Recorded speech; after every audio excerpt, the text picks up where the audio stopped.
In the fall of 1987, a local news station, WSB-TV2 of Atlanta, Georgia, was attempting to fill the scheduling gap in their Sunday morning lineup. After a few solicitations by local business owners, they decided to allow the young Reverend Marley Satch to take the available hour block to do a religious-themed show. It premiered October 18th with little promotion. The show was standard religious fare and consisted of the Reverend sitting in a simple chair, reading passages from the Bible, and discussing their interpretation and significance in our modern everyday life. The show received a reasonable number of viewers and continued to be shown into early December. It was then that the studio began to receive extremely strange complaints from viewers of the Word of Light with the Reverend Marley Satch. The calls were from women, and women only, who vaguely referred to uncomfortable feelings they had at specific intervals during the show. They described feelings of nausea, back pain, dizziness, and blurred vision. These callers, for no discernible reason, were convinced that it was the viewing of this program that caused these symptoms. It was later determined, after 3 weeks of complaints, that these feelings were happening at roughly 12-minute intervals during the course of the program. The small studio staff checked all the recording equipment, both audio and video, and found nothing faulty. When the Reverend was made aware of these incidents, he merely shrugged and stated, cryptically, that some couldn't handle the voice of God. The head of the studio, at a loss to explain the cause of these complaints, decided to continue running the program. By February, viewership had dropped sharply, and it was decided to pull the plug on the show.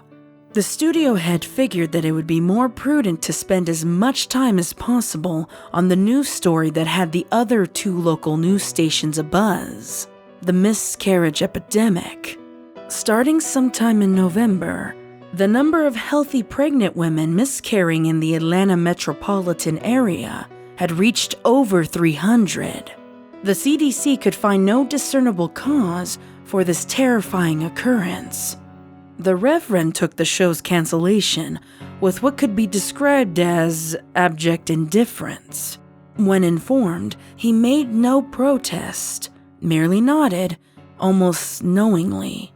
He left the studio after the last episode was filmed without so much as a word, and dropped off the face of the earth. No one ever heard from him again, not his former congregation or any member from the church. The studio moved on, filling the slot with an infomercial, and continued to concentrate on the miscarriage story. A year and a half later, though, an intern at the WSB studios discovered the tapes of the Words of Light and began going through them in an attempt to find stock footage for an upcoming piece the station was doing on the impact religion had on the city. The Atlanta incident, as the miscarriage epidemic became known in medical journals, petered out 3 months after the studio canceled Reverend Satch's show, and had already began to fade from the public conscience. As the intern went through the tapes, he accidentally made a disturbing discovery about the footage. While attempting to stop one recording at 10 minutes and 45 seconds in, he mistakenly jammed the fast-forward button down. While the footage whizzed by, he attempted to pry up the button with a screwdriver. Just as he succeeded, the tape stopped at 32 minutes and 1 second. The intern actually fell out of his chair when he looked up at what was frozen on the screen. The image of a badly decomposed severed head filling up the entire frame. After he collected himself, he moved the film back a few frames, then forward, and realized that his mind was not playing tricks on him. He began going through the rest of the recording and soon discovered that at exactly 12-minute intervals, the image would appear for 1 frame. Thinking it was some practical joke being played on the new guy, he presented it to one of the film technicians, ready to be mocked. But the technician was just as puzzled as him. No one had touched the footage since the cancellation of the show. After the studio had closed for the night, the intern convinced the tech to help him go through all the tapes of the Words of Light. They discovered that every single episode had the same horrifying anomaly. They also realized that as the show progressed, the image had become more disgusting as maggots began to eat away at the loose flesh, and pieces of hair and skin seemed to have fallen off exponentially. The tech made it clear to the intern that what they were seeing was technically impossible since the film itself showed absolutely no signs of splicing. And he himself had been at every filming of the show and knew of no time when this image could have been inserted into the frame. All of this was presented to the studio head, who, fearing some kind of backlash over allowing this to get on air, ordered the tapes destroyed. He told the intern and the tech that he had no interest in knowing who did it at this point, only that covering their collective asses is all that's important now. He demanded that they mention this to no one. The tech easily moved on, remembering the incident as a darkly funny personal anecdote, but the intern wouldn't let it go. He made copies of as many of the tapes as he could before they were wiped, and took them to see if he could find anything else that might point to who did this or why they would.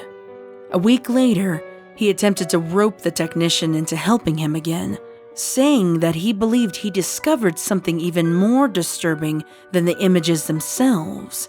When the single frames were edited together in chronological order, the head's mouth appeared to be moving as if trying to form words. The tech, fearing for his job, told him to get rid of the copies and to not talk about it again. A week later, the police responded to a 911 call made by an elderly woman in one of the Atlanta suburbs at dusk.